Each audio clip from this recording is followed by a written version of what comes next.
평일만과 함께 넘는 평화통일 12곡에 어느덧 8번째 시간이 됐습니다.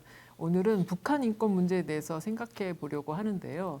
이 북한 인권 문제 1990년대부터 끊임없이 제기되어 왔었던 이슈죠. 국제사회에서나 또 우리 정부나 또 우리 사회에서 지속적으로 관심을 갖고 북한 인권 문제를 해결하기 위해서 노력을 많이 했었는데요. 아쉽게도 여전히 북한 인권 문제는 제대로 근본적인 해결을 보지 못한 상태로 있습니다. 오늘 한번 이 북한 인권 문제가 어떤 문제였길래 수십 년에 걸친 노력에도 불구하고 해결 기미를 보이지 못하고 있는지 한번 근본적인 문제에서부터 성찰을 좀 해봤으면 좋겠습니다. 이 북한 인권 문제를 이해하기 위해서는 인권 이론에 대한 전반적인 이해가 좀 필요합니다. 그래서 오늘 조금 좀 지루할 수도 있겠는데요. 그럼에도 불구하고 이 북한 인권 문제를 잘 이해하기 위해서 인권 이론에 대한 좀 보편적인 내용들을 좀 먼저 살펴봤으면 좋겠습니다. 이 인권 이론 일반에 있어서 이 보편성론이라고 하는 게 있습니다. 여러분 잘 아시는 바와 같이 이 모든 사람은 인종이나 피부, 성, 언어, 종교, 정치적 혹은 그 밖의 견해 등 어떠한 종류의 차별 없이 선언에 제시된 모든 권리와 자유를 누릴 자격이 있고 누구나 생명을 존중받으며 자유롭게 그리고 안전하게 살아갈 권리가 있다라고 하는 세계 인권 선언 제2조 3조의 이 내용이 잘 알려진 인권에 대한 보편적인 내용일 겁니다. 1948년 유엔 총회에서 채택한 세계 인권 선언문에 있는 내용인데요. 이 내용으로 인해서 비로소 국제사회에서 유엔 기구 속에서 이 인권 문제가 법 제도적으로 이제 시작이 됐던 겁니다. 그런 과정을 통해서 인권 이론의 어떤 일반화가 시도가 되는데요. 그 중에 주목해야 될 내용은 인권의 불가분성이라는 점입니다. 이 자유권, 경제권, 발전권, 평화권 등 인권의 개념이 역사적인 과정 속에서 이렇게 발전되어 왔었다면 이런 각각의 권리들은 서로 독립적으로 존재하거나 분리할 수 있는 것이 아니다라는 주장이죠. 그래서 이것을 인권의 불가분성이라고도 얘기를 합니다. 그리고 인권의 상호 의존성 이라는 어떤 다른 측면에서의 조명인데요. 총체적으로 추구해야 되는 것이 인권이지 어떤 부분만을 절대화시켜서 주장할 수 없다라고 하는 것이 인권 이론을 주장했었던 분들의 공통된 인식이었습니다. 그리고 마지막으로 인권의 이 역사성, 제가 말씀드렸습니다만 인권 개념이라는 것도 사실은 이 국제 질서 속에서 국제 정치 질서 속에서 형성되어 온 것이다. 1948년 유엔 총회에서 채택된 이 세계 인권 선언 이후에도 1966년에는 이 자유권 규약 혹은 이 사회권 규약 등 인권에 대한 어떤 공통된 약속이 이렇게 발표가 된 겁니다. 1968년에는 테헤란 선언에서 또 1993년에는 비엔나 선언에서 그 시대마다 대두되는 인권의 이슈에 대한 어떤 공통된 합의 사항들을 규약으로 발표하면서 인권의 개념도 형성될 뿐만 아니라 발전되어 왔었던 그런 어떤 역사성이 있다라는 점을 말씀드립니다. 자, 인권 일반 이론에 있어서 좀 더 깊이 들어가 보면 이 자유권 중심의 인권을 제1세대 인권이라고 합니다. 유엔 규약 중에서는 이 시민적 정치적 권리에 관한 규약 이렇게 되어 있는데요. 이 근원은 1789년 일어났었던 프랑스 혁명이 근간이 되었었던 거죠. 자유, 평등, 박애 이 세 가지 기치를 가지고 설명할 수 있는 게 이제 프랑스 혁명인데요. 이 당시에 이 유산 계급의 재산과 자유로운 경제 활동을 정치적으로 보장받기 위한 권리 주장이었다. 이렇게 설명이 됩니다. 이 이후로 프랑스 혁명 이후로 이 자유권에 기반한 인권은 뭐 생명권, 신체의 자유, 그다음에 노예 상태 및 강제 노동 금지, 법 앞에 평등한 대우를 받고 또 개인의 사생활 보호, 사상, 양심, 종교, 표현, 집회, 결사의 자유 등 다양하게 이 자유권의 그 해석에 있어서도 외연이 넓어져 왔다고 할 수 있죠. 그다음에 2세대 인권이라고 불려지는 이 사회권, 유엔 규약에서는 경제, 사회, 문화적 권리에 관한 규정, 규약 이렇게 되어 있습니다만 이 사회권 또한 영국의 노동운동의 역사 또 그리고 러시아의 볼세비키 혁명의 역사를 통해서 들어온 인권 개념이라고 할 수 있습니다. 국가의 책임이 강조되는데요. 사회주의 국가들에 의해서 이미 러시아 혁명 직후인 1918년도에 노동 피착취 인민의 권리 선언이라고 하는 인권 규약이 권리 선언이 만들어졌었죠. 그래서 이런 사회권은 어떤 인간의 그 노동의 권리, 근로권, 노조 결성 및 가입의 권리, 사회보장권, 건강권, 교육의 권리, 문화생활 영유의 권리 등 어떤 이 공동체 집단 그 권리의 모습으로 사회권이라고 하는 이름이 붙여지면서 권리 주장이 개념화됐었던 거죠. 자, 제3세대 인권은 또 자결권, 발전권, 평화권 등 약간 생소할 수도 있는 개념으로 발전합니다. 이 또한 역사적인 배경이 있었던 것인데요. 1세대 인권이 자유권으로서 서구 그 자유시장 경제를 주축으로 하는 국가들에 의해서 발달된 그런 개념이라면 제2세대 인권인 사회권은 사회주의 혁명을 일으킨 동구 사회주의 국가들로부터 강조되어 왔었던 인권입니다. 이 제3세대 인권이라고 할 수 있는 자결권, 발전권, 평화권은 이 양진영 이외에 속해 있었던 국가들이 유엔이라고 하는 국제사회에 진출하면서 그들의 음성이 담기기 시작하면서 또 발전된 개념이라고 할 수 있습니다. 냉전시대 양진영의 인권 논의를 넘어서는 약소국들의 인권 주장이다라고 할 수 있습니다. 그래서 1966년 말씀드렸던 자유권과 사회권 규약 제1조에 이 자결권이라고 하는 그런 개념이 첨가되기도 했고요. 1978년 유엔 총회에서는 이 평화로운 삶을 위한 사회 준비에 관한 선언, 84년 유엔 총회에서는 평화롭게 살 인민의 권리, 또 86년 유엔 총회에서는 발전권 선언 등등 이 인권의 개념이 점차 이 국제사회에서 선언이라고 하는 규약을 통해서 발전돼 오는 그런 모습을 확인할 수 있습니다. 네, 인권이 이처럼 단순하지 않고 또 역사 과정 속에서 형성되어 왔었던 개념이었다라는 것을 먼저 이해하시고요. 그럼 이런 인권에 대한 일반적인 이론에 입각해서 북한 인권의 현황에 대해서도 간략하게 좀 살펴보겠습니다. 일단 이 사회권, 생명권이라고 하는 이 사회권은 북한에서 이미 90년대 후반에 굉장히 심각한 상태에 처할 만큼 손상이 많이 됐었죠. 당시 30만에서 100만이라고 하는 대규모 아사가 발생했었던 건데요. 인구학적으로 자연 증가를 했을 때 이 시기가 지나면 얼마가 돼야 되는데 인구가 떨어진다라는 측정을 통해서 30만, 학자들은 이제 30만의 인구 감소가 있었다라고 보는 편이고 또 이제 NGO 단체나 아니면 뭐 대북 지원 그 단체들을 통해서 현장의 경험을 가지고 측정을 하는 그런 NGO, 세계 NGO들의 측정치는 한 100만 정도 된다. 그렇게 잡고 있는 것 같습니다. 이 30만이 됐든 100만이 됐든 대규모 아사가 발생했다는 것은 이 국가의 책임이 아닐 수 없습니다.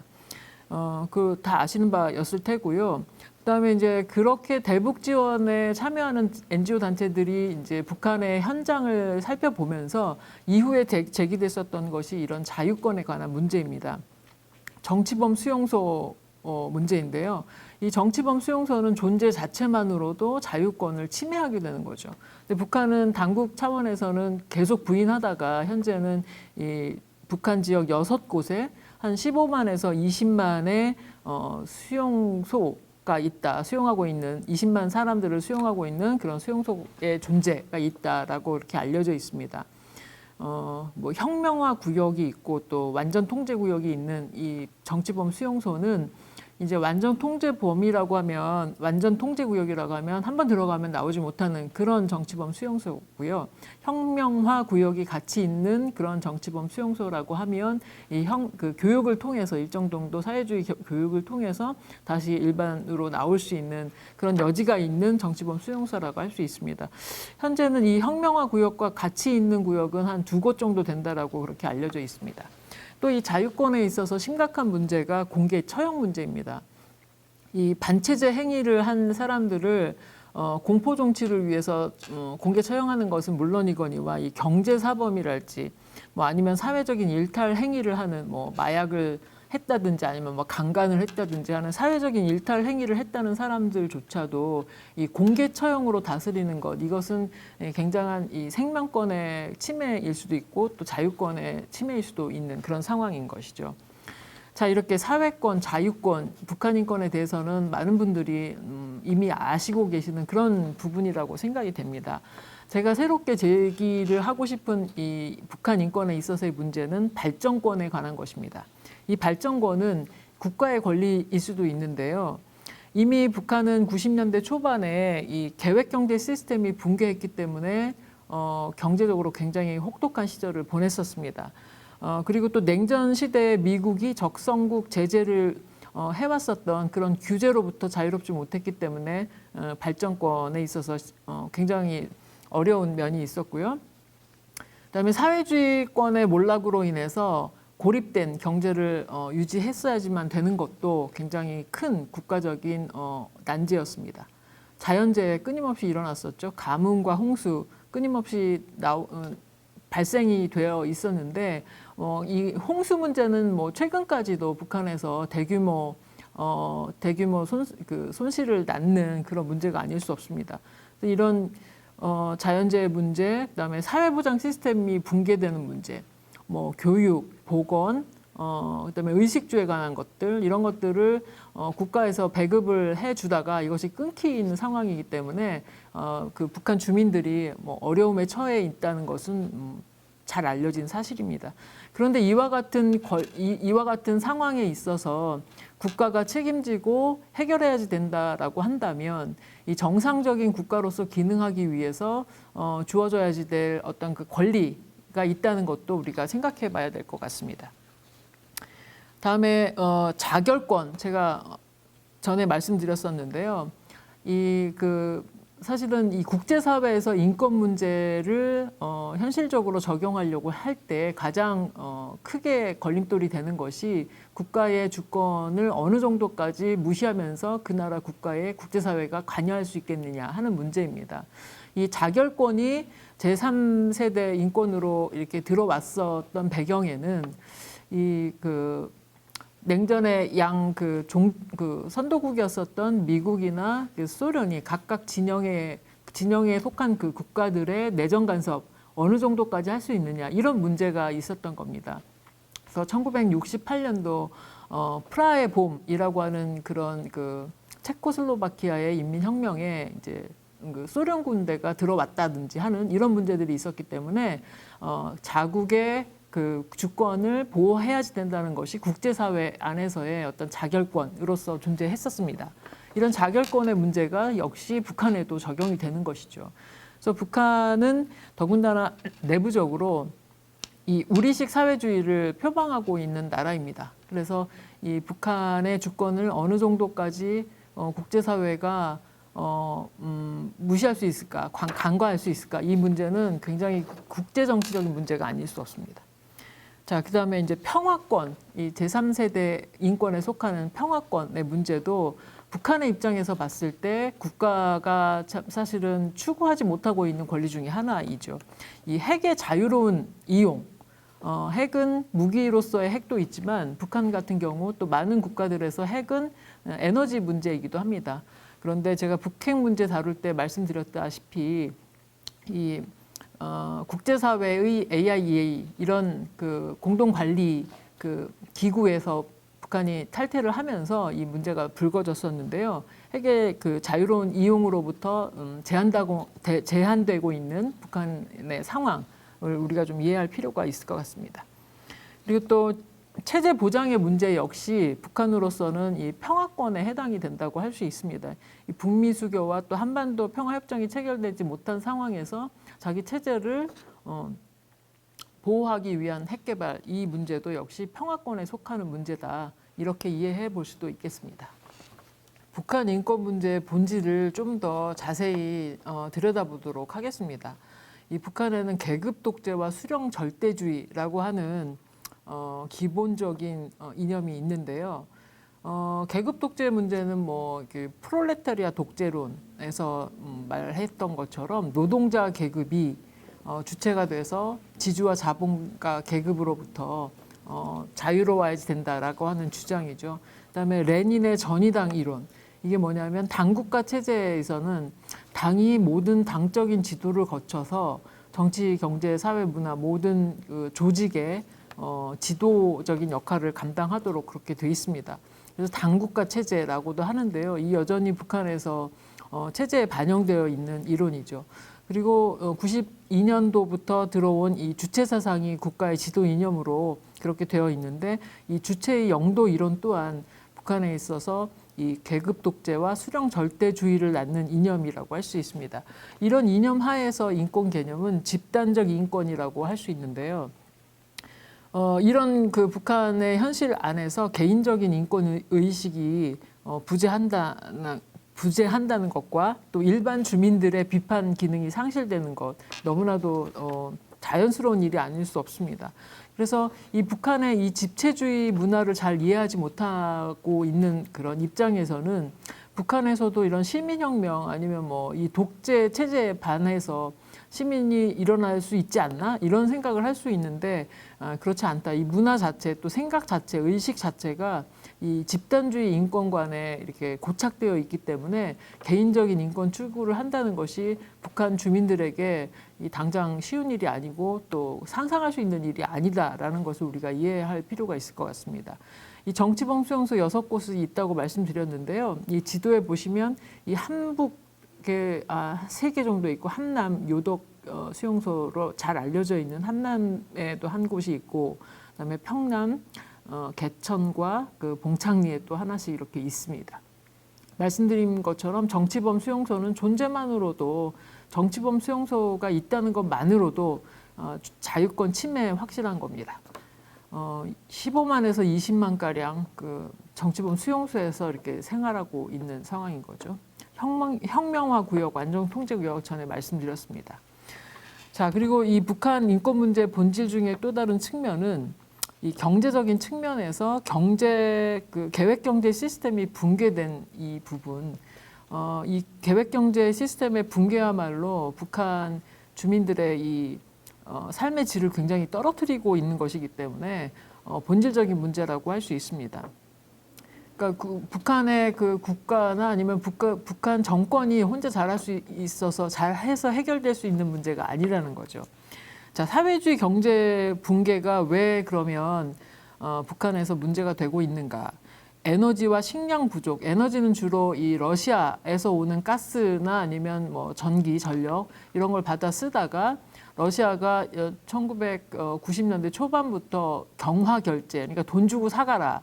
그 전에는 물물 교환을 했었습니다. 그래서 북한의 뭐 석탄이나 광산물들을 통해서 가지고 왔었는데 이제 소련이 그거 허용하지 않고 돈 주고 그러니까 경화로 결제를 하고 사가라라고 하면서부터 이제 에너지 문제가 시작이 된 거고 중국에서는 끊임없이 이 식량을 들여오고 또 광물을 주거니 받거니 하면서 이렇게 연명을 해왔었던 거죠. 그리고 이 중국과 러시아뿐만 아니라 뭐 동독이라고 할지 아니면 그 사회주의 국가들과 바터제 무역이 계속되어 있었는데 이게 가능하지 않게 되면서 북한 경제가 이제 고립되는 그런 상황에 빠지게 된 거였죠. 그리고 관료제 폐해와 자연재해. 관료제 폐해는 당적인 지도를 했었던 사회주의 국가에서 공통되게 발생했었던 일입니다. 코르나이라고 하는 동구권 출신의 경제학자가 그 당시 1990년도에 왜 그 사회주의 국가들이 이렇게 부족의 경제에 시달리게 됐는지를 발표한 그 책이 있었는데요. 사회주의 관료들이 물자의 부족을 메우기 위해서 이렇게 자신의 부서에 물자를 비축하다 보니까 전체적으로 총량에 있어서 물자의 부족이 심각한 그 계획 경제 시스템에 오류를 가져왔다 이렇게 주장하는 그런 책이었습니다. 뭐 잠깐 설명을 드렸습니다만 이런 사회주의 국가들의 폐해가 북한 경제 안에서도 고스란히 녹아 있었던 거죠. 그러던 차에 자연재해가 연거푸 몰아닥치자 경제적으로 버틸 힘이 없었던 겁니다. 자, 경제개혁 조치를 북한 정권 차원에서 수차례 진행을 했었습니다. 이런 그 사회주의 경제의 그 한계를 극복하기 위해서 경제 개선 관리 조치를 실행했었던 거죠. 2002년 7일 경제 관리 개선 조치 있었고요. 2009년에는 화폐 개혁도 있었습니다. 그리고 2012년에는 6.28 새경제 관리 체제라고 하는 김정은 시대에 새롭게 해보자라고 해서 이제 표방했었던 나름대로의 경제 개혁 조치라고 할 수 있습니다. 뭐 이 세 가지 모두 다 그러니까 국가의 중앙 통제를 받지 않고 기업소나 공장 자체적으로 생산할 수 있고 또 계획할 수 있고 하는 그런 권한을 위임하는 쪽의 개혁 조치라고 할 수 있고요. 그다음에 시장을 허용하는 조치였습니다.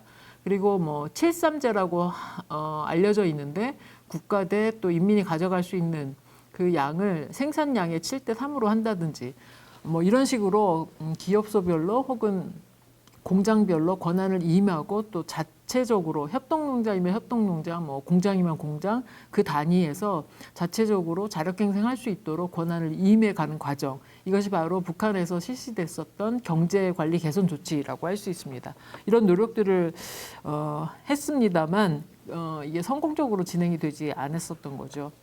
자, 북한 인권 문제 본질 중에서 거듭된 말씀입니다만 사회주의 붕괴 이후에 스스로 체제 전환을 시도했었으나 북한의 모델은 중국이라고 그렇게 보여집니다. 중국처럼 정치적으로는 계속 사회주의 체제를 유지하면서도 경제적으로는 자본주의 시스템을 도입하는 이런 개혁 개방 정책을 북한에서도 나름대로 시도를 했었지만 결국은 실패한 것은 아닌가 이렇게 생각이 되는 거죠. 그 이면에는 그 거듭돼서 말씀드립니다만 이 북미 수교가 불발이 되면서 적성국 제재가 계속 유지되다 보니까 대자본이 북한에 들어올 수가 없습니다. 뭐 월드뱅크에서 뭐 기간 사업을 위해서 철도나 도로나 뭐 항만 시설 등 이런 것들을 투자를 하려면 월드뱅크라고 하는 뭐 이런 굵직한 대자본이 들어와야지 되는데 그것이 제재 걸려서 못 들어오는 거죠. 역시 수출하는 것도 받아들일 수가 없고 그러니까 이제 점점 고립된 상황에서 북한 내부의 그 개혁 조치로서는 한계가 있었다. 이런 점이죠. 그런 상황에서 1990년대 1차 핵 위기와 고난의 행군이 이어졌었고요. 북핵 문제 다룰 때 몇 차례 들여다봤습니다만 2006년 1차 핵실험이 있었고 2009년 2차 핵실험이 있었고 하는 그런 어떤 국제사회와 또 북한의 이 힘겨루기 하는 가운데 북한이 정상적인 국가로 발전할 수 있는 기회들을 번번이 놓쳐버리고 이제는 김정일 사망 후 3차례에 걸쳐서 거듭된 핵실험이 강행이 됐기 때문에 향후 북한이 정상적인 국가로 이렇게 국제사회에서 자리 잡을 수 있으려면 굉장히 좀 험한 험로가 예상이 된다 이렇게 생각이 됩니다. 북한 인권 문제에 있어서 중요한 또 측면은 북한 주민들의 인권 인식이 어떠한가를 알아보는 일일 겁니다. 이 북한 인민들의 인권 인식이라고 하는 것은 이 주체 사상과 집단 인권에 자연스럽게 친화적으로 되어 있다라고 말씀드릴 수가 있죠. 이 얘기는 즉 서구 사회에서 발전시켜 왔었던 개인의 어떤 권리, 자유권에 기반한 개인의 권리가 북한 인민들에게, 북한 주민들에게 잘 학습되지 않고 있다라는 점입니다. 이 주체 사상에 나타난 인권 의식을 살펴보겠는데요. 주체 사상에서 인간에 대한 그 규정은 지난번에도 봤습니다만 뭐 이상할 것이 없습니다. 인간은 사회와 역사의 주인이다. 역사는 인간의 자주성과 창조성 그리고 목적 의식성을 고양하는 투쟁의 장이다. 멋진 말인 것 같기도 해요. 수령과 당, 인민의 일체감을 바탕으로 하는 인덕 정치론을 주장하기도 하고요.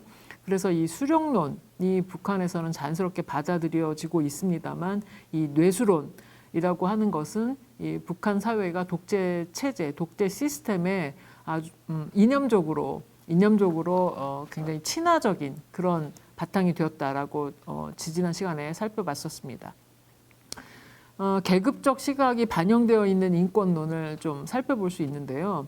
워딩을 그대로 제가 인용을 했습니다. 우리는 자기의 당성을 숨기지 않은 것처럼 인권 문제에서도 계급성을 숨기지 않는다.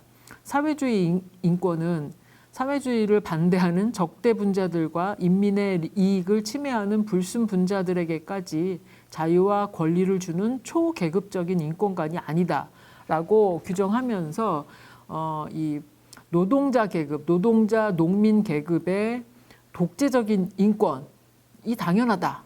이렇게 생각을 하는 것이죠. 자, 이렇게 주체 사상에 나타나는 인권 인식이 어떤 사람들의 관념에 대한 부분이었었다면, 그럼 현실적으로 사회 구성체를 돌아보면서 이 북한 안에서 이 국가로부터 독립된 시민 사회가 가능할 수 있겠는가 한번 생각해 보도록 하겠습니다. 잘 알려진 바대로 북한의 사회 구성은요, 이 핵심 계층, 당과 정부와 또 군의 간부들로 구성된 그 간부와 또 그 식구들이겠죠. 구성된 핵심 계층이 한 28% 정도 되는 것으로 알려져 있고요.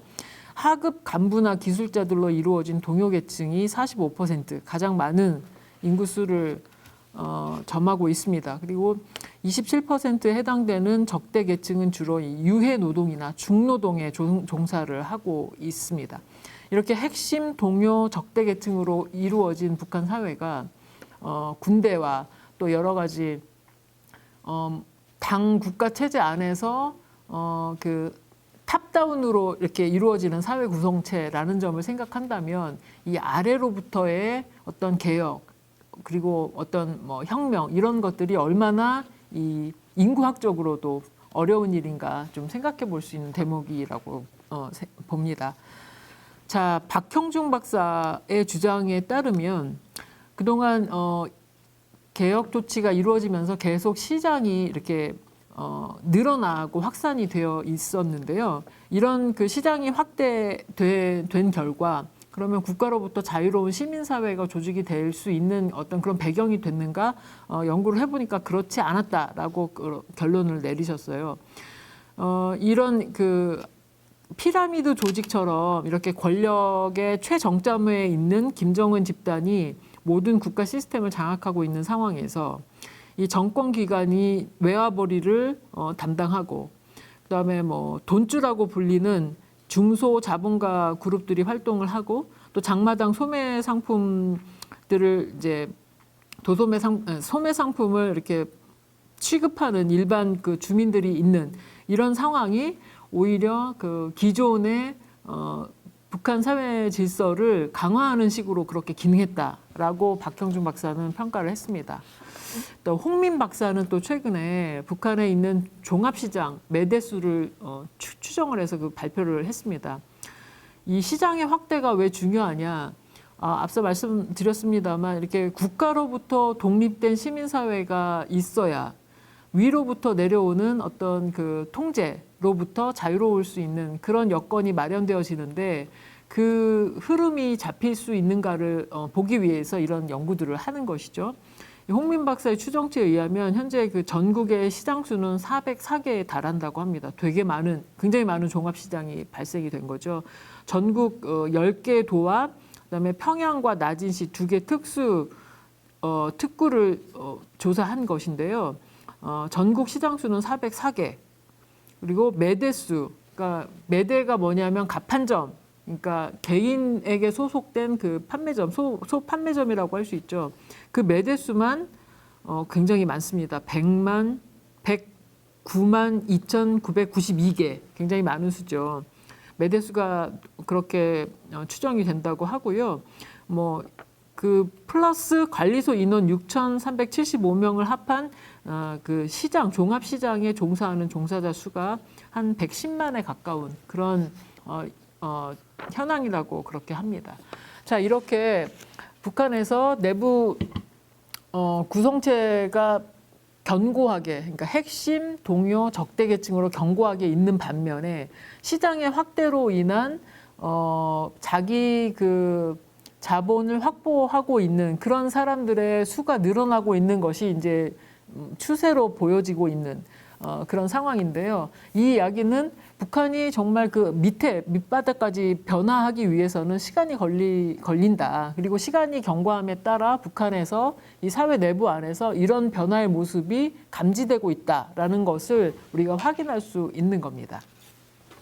이번엔 북한 인권을 위해서 국제사회나 혹은 북한 외부의 행위자들이 어떤 노력을 해왔었는지 간략하게 좀 돌아보도록 하겠습니다.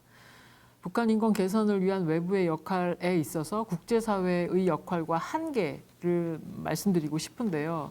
왜냐하면 이 북한 인권을 위해서 많은 사람들이 안타깝게 생각하고 북한 주민들이 정말 행복하게 살기를 원하는 마음에서 대대적인 대북 지원도 했었고 또 다양한 그 국제사회 안에서의 노력들을 했었는데요. 그럼에도 불구하고 북한 인권이 근본적인 문제에 있어서는 여전히 변하지 않고 있는 이런 상황이라는 것을 우리가 또 생각해 봐야 될 것 같습니다. 내정 간섭과 주권의 문제가 팽팽히 맞서는 문제이기도 하죠. 북한 인권 개선을 위해서 국제사회가 어떤 노력을 해왔는가. 1990년대부터 2000년대까지는 이 북한의 기하, 대량 아사가 발생을 하면서 국제사회에서 인도적인 지원을 굉장히 많이 했습니다. 이 남한뿐만 아니라 유럽연합, 유엔 차원, 그리고 미국이나 영국이나 독일이나 호주나 이런 각국의 차원에서 인도적 지원을 대대적으로 했었죠. 유럽연합과 국제 NGO, 특히 이제 국경 없는 의사회, 이 말씀을 왜 드리냐면 많은 국제 NGO들이 있지만 이 국경 없는 의사회 분들이 북한에 들어가서 이제 현지에서 구호 활동을 하다가 자유권 박탈된 채 살아가는 북한 그 주민들의 모습을 보면서 뛰쳐나와서 북한 인권에 대해서 이렇게 문제 제기를 했었던 분들이 계시기 때문에 제가 이렇게 기명을 했습니다. 국경 없는 의사회 출신 플러첸이라고 하시는 의사가 대표적인 분이셨는데요. 이 다 쇼다. 대북 인도적 지원을 한다고 해서 북한 인권이 사라지는 것이 아니다라고 하면서 이 북한의 어떤 그런 그 특수성을 이해하지 못한 채 서구적인 인권관으로 바라보면서 이 북한에서 이루어지고 있는 이 인권 탄압에 대해서 문제 제기를 했었던 그런 사례였었죠. 말씀드린 것처럼 유엔이나 아니면 각국의 NGO들이 대대적인 인도적 지원을 했는데요. WFP라고 하는 유엔 세계 식량 계획에서도 이 단위가 굉장히 큽니다. 제가 오늘 구체적인 데이터는 제시하지 않았는데 이런 유엔 세계 식량 계획에서 지원을 한다든지 FAO 세계 식량 농업 기구입니다. 여기도 굉장히 큰 단위로 움직이는데요. 이런 굵직한 국제 NGO들이 대북 지원을 많이 했습니다. 우리 남한 정부와 또 남한의 민간 NGO들도 대북 지원 많이 했고요. 그래서 1990년도와 같은 그 대량 그 아사는 다행히도 발생하지 않은 채 이 구호 활동이 이루어졌었죠. 다른 한편 2000년대 초반에는 유럽연합이 이렇게 인도적 지원을 하면서도 또 정치적인 문제와 관련해서 북한 그 정부 사람들하고 인권 대화라는 것을 또 병행을 했습니다. 북한이 외부 사회가 인권 문제를 가지고 이슈화하는 것을 굉장히 민감하게 생각을 하는데요. 유럽연합의 경우는 진정성 있게 가서 지원을 하면서 또 구호사뿐만 아니라 협동농장이라든지 아니면 의료시설이라든지 오랜 장기간 동안 거주하면서 북한의 그 주민들의 권리를 위해서 굉장히 많이 노력하는 그런 모습을 보이면서 동시에 인권 문제에 대해서 문제 제기를 했기 때문에 북한이 처음에는 인권 대화에 응해서 유럽연합과 인권 대화를 몇 차례 가졌습니다. 그렇지만 이제 유럽연합이 유엔 기구 안에서 북한의 인권 문제를 아까 말씀드렸었던 그 플러첸 같은 분들 강하게 제기를 하면서 자유권 문제를 문제시하니까 유엔 결의안으로 이제 북한 인권 문제에 대해서 이제 공식적으로 퍼블릭하게 이렇게 문제 제기를 하려고 하자 2003년에 이제 북한 인권 결의안이 인권 소위위원회에서 처음으로 채택이 되는데요.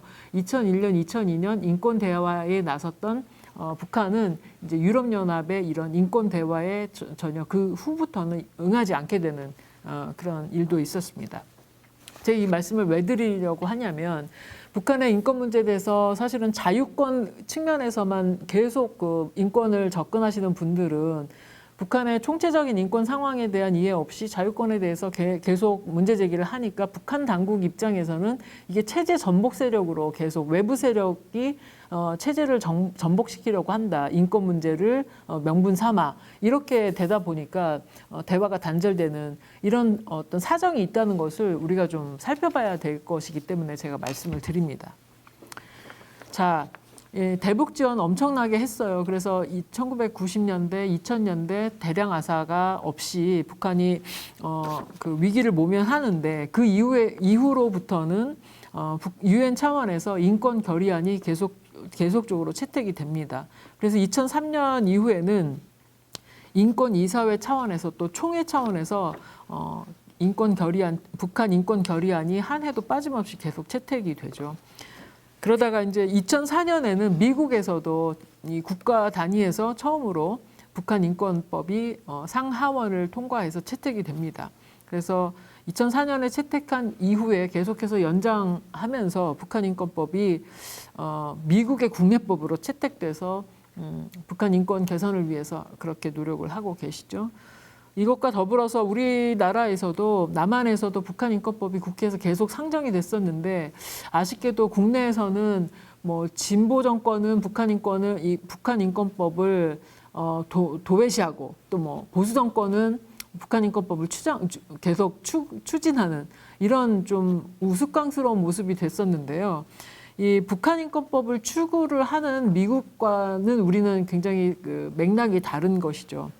아무튼 지금 뭐 이 이슈가 될 만한 북한 인권법으로 인한 이 논쟁을 제가 말씀드리지는 않겠습니다. 근데 이 우리나라에서도 아무튼 2016년 작년에 북한 인권법이 채택이 됐는데요. 이렇게 국회에서 야당 여당 수없이 많은 논쟁과 수많은 토론과 또 뭐 여러 가지 보고서와 이런 일들이 있은 후에 우여곡절을 거친 후에 2016년 북한 인권법도 우리 국내법으로 채택이 됐습니다.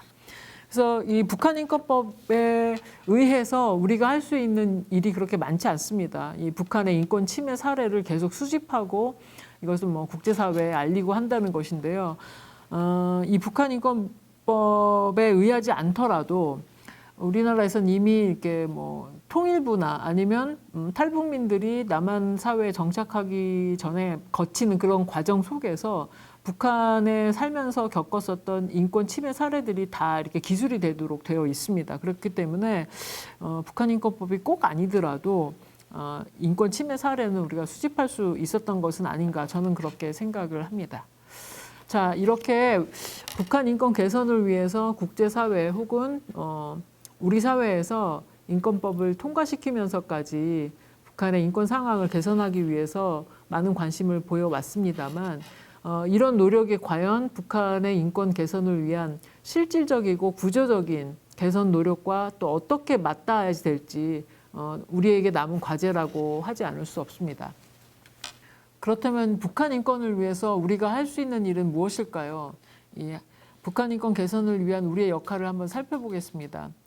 저의 주장은 이렇습니다. 한반도 평화권을 공동으로 모색하면서 광의의 인권 개념을 이해하고 북한의 인권뿐만 아니라 한반도 평화권을 주장하는 일에 우리가 협력할 수 있겠다라고 하는 것이 저의 생각입니다. 자, 북한 인권 개선을 위해서 그러면 자유권과 사회권 문제 제기를 계속했었고 또 노력도 했었는데 개선되지 않았다. 그러면 어떻게 할 것인가? 저는 이 한반도 평화권을 공동으로 모색하는 그런 입장뿐만 아니라 이런 자유권이나 사회권 문제 제기는 계속 이어져야 된다고 생각을 합니다. 왜냐하면 해결되지 않고 있기 때문에 해결되는 때까지 북한의 자유권이랄지 뭐 북한의 그 사회권이랄지 가리지 않고 문제 제기는 계속 해야지 된다는 입장인 것이죠. 2015년 유엔의 북한 인권 서울 사무소를 설치를 했습니다. 그래서 이제 그 데이터 북한의 인권 침해 사례를 계속 수집을 해서 이것이 이제 훗날에 쓰일 것을 예상을 하면서 이제 훗날이라고 하면 북한 정권이 뭐 변화가 된다든지 아니면 우리가 자유롭게 북한을 넘나들 수 있는 그런 상황이 돼서 이런 사례를 가지고 개선을 촉구한다든지 뭐 그러기 위해서 모집하고 있는 데이터인지는 잘 모르겠습니다. 그런데 아무튼 이 2015년부터 유엔의 북한 인권 서울 사무소가 설치돼서 나름대로 역할을 하고 있고요. 말씀드린 대로 우리나라는 2016년부터 북한 인권법을 채택해서 지금 또한 북한 인권 침해 사례를 모으고 있는 중입니다. 자, 국정원과 통일부, 우리나라의 탈북민이 오면 가장 먼저 가는 것이 대성공사와 하나원입니다. 그것이 만약에 국정원 기관이고 또 통일부 산하 기관인데요. 거기에 있으면서 이미 다 그 현장에서의 자료 수집은 다 완료가 된다. 저는 그렇게 생각을 하는데요. 그 이외의 사항에 대해서도 계속 자료를 모아나갈 그럴 필요는 있겠죠. 그중에서 특히 저는 그런 기왕에 이러한 북한 인권법이 마련되어 있으면 제3국 탈북민 인권 실태조사를 같이 좀 할 수 있도록 하면 좋겠다라는 것이 저의 어떤 추가적인 생각입니다.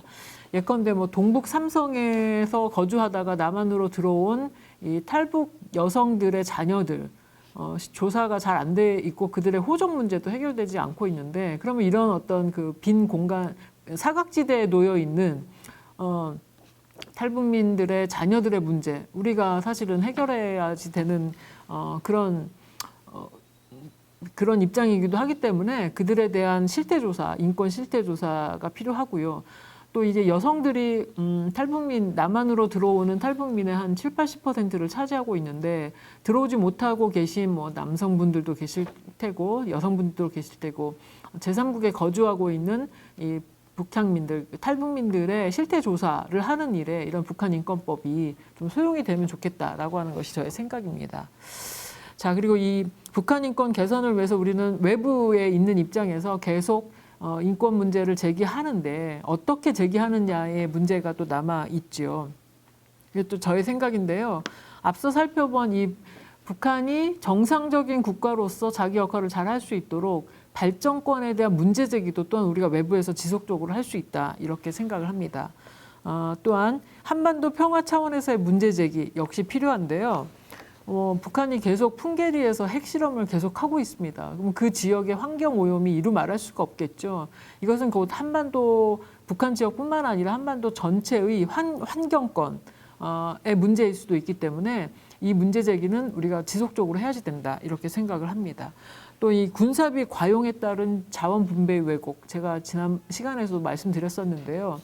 이런 식으로 이 한반도 분단으로 인한 분단 비용이 우리의 평화권을 사실은 상쇄하고 있다라는 점을 외부에서 적극적으로 알리고 이 일이 결코 그 남북의 문제뿐만 아니라 이 동북아시아 지역에 있어서의 어떤 평화권, 평화 정착에 있어서의 또 굉장히 중요한 문제라는 것을 끊임없이 환기시키면서 이 한반도 평화권의 문제로서 우리가 함께 북한 인권 문제를 외부 조력자로서 문제 제기할 수 있다 이렇게 생각을 합니다. 네, 어려운 상황에 처한 북한 주민들을 돕고자 하는 마음은 인류 공통의 어떤 그 착한 마음에서 나오는 관심일 겁니다. 그런데 살펴본 것처럼 북한 인권 문제가 단순하지 않고 또 북한의 그 정권이 국가 운영을 제대로 함으로써 해결해야지 되는 그런 문제이기 때문에 북한 인권 문제는 단순하지 않습니다. 자, 그런데 우리가 또 기억해야 될 것은 이 북한 인권을 온전히 실현시키기 위해서 우리가 주장해야지 되는 일들도 있지만 현실적으로는 우리의 주장이 북한 인권을 개선하는 일에 별로 소용이 되지 못하고 있는 이런 일들도 있다는 것을 우리가 생각해 봐야지 될 것 같습니다. 그래서 제가 4가지 정도로 북한 인권 개선에 있어서의 딜레마를 모아봤습니다. 먼저 북한의 이런 국가와 시장 실패 책임을 정권에게 물을 수 있는 현실적인 방안이 없다라고 하는 것입니다. 이 국가 자결권 문제이기 때문인데요.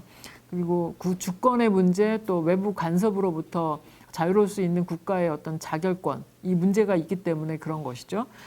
그래서 이제 북한 정권에게 책임을 물을 수 있는 방법이 무엇일까? 우리가 생각하지 않는다면 북한 정권에게 계속해서 채찍만 들면서 국제적으로 망신 주기 같은 그런 방법으로 인한 이 북한 정권을 상대하는 방법이 얼마나 효과적일까 전략적으로 좀 생각해 볼 필요가 있다 생각합니다. 우리 두 번째는 북한의 시민사회가 성장할 수 있도록 외부에서 광범위하게 지원을 하고 교류 협력을 통해서 접촉면을 넓혀가야 된다라고 하는 점이죠. 그래서 우리가 아무리 도우려고 해도 북한 주민들이 스스로 자신들의 운명의 주체로서 일어설 수 있도록 해야지 되는데 어떻게 할 수 있겠는가? 우리는 굉장히 제한된 방법만 있다는 것을 인정을 하고 교류 협력을 끊임없이 추구해야지 된다 이렇게 생각을 합니다. 대북 인도적 지원 그리고 기타 다른 뭐 스포츠 교류랄지 뭐 문화 교류랄지 이런 식으로 끊임없이 민간 차원의 아래로부터의 교류 협력이 지속되어져야 된다. 이 민간 차원의 교류 협력은 웬만한 장애가 아니면 계속 이어져야 된다 이렇게 생각을 합니다. 자, 세 번째로는 이 북한에 대한 제재 조치가 지금까지 수십 년 동안 계속 이어졌습니다. 미국의 그 냉전 시대 제재로부터 시작이 되었었던 제재가 지금까지 치면 72년째 계속되고 있는 거죠. 북한에 대한 제재 조치가 이어진 결과 북한 내부의 독재 권력이 더욱 강화되어지고 있다. 이게 참 딜레마가 아닐 수 없습니다. 이 북한의 어떤 핵 개발과 미사일 개발에 대해서 대응한다고 계속 대북 제재가 이어졌었는데요. 그러다 보니까 북한 정치 내부적으로는 이 외부로 향하는 그 문들이 다 닫혀버리니까 북한 내부적으로는 오히려 독재 권력이 강하게 그렇게 펼쳐질 수 있는 환경이 조성됐다. 이 점도 우리가 좀 생각해 봐야 될 점입니다. 네 번째로는 북한의 핵과 미사일 개발을 멈추게 하는 비용이 점점 더 커지고 있다. 90년대 제네바 합의 생각을 해보시면 그 당시 경수로 지어주기로 하고 우리가 뭐 국제사회가 중유 50톤씩 주다가 경수로를 100만 킬로와트짜리를 지어준다. 그러면 그만큼의 비용이 북한이 핵을 그리고 미사일을 개발하지 않는 비용이었었다면 지금은 이제 뭐 5차 핵실험까지 마치고 또 장거리 미사일도 계속 개발해 놓았었기 때문에 그 당시의 비용을 지불하고 북한이 절대 포기를 하지 않습니다. 뭐 핵을 지금은 포기가 아니라 이제 동결로 전략을 수정할 수밖에 없는 상황인데요. 핵 동결할 테니 그러면 무엇을 해달라라고 할 때 1990년대 제네바 합의로 인해서 국제사회가 치러야 됐던 그 비용보다 훨씬 더 많은 비용을 지금 지불할 수밖에 없는 그런 상황이 되었다는 점도 우리가 좀 인정하고 사실로 받아들여야 되지 않나 이렇게 생각이 됩니다. 자, 오늘은 북한 인권에 대해서 쭉 살펴봤습니다만 모르겠습니다. 여러분들이 지금까지 들어보셨던 북한 인권 문제 이외에 제가 짚어드린 그런 뭐 자결권, 발전권, 평화권에 대한 부분들이 북한 인권과 어떻게 잘 연결되어서 이해가 되셨는지 모르겠어요. 그렇지만 분명한 것은 우리가 북한 내부의 어떤 그 권력을 컨트롤하지 못하는 상황에서 외부 조력자로서 북한 인권 개선을 위해서 할 수 있는 일은 이렇게 제한된다라는 점을 잘 이해하고 그 제한된 범위 내에서 우리가 할 수 있는 일들이 무엇인가를 지혜롭게 잘 추린 후에 지속적으로 연결시켜서 북한 인권을 위해서 북한 인권 개선을 위해서 추진을 해야지 되지 않나라는 그런 마음에서 오늘 북한 인권 문제를 살펴봤습니다.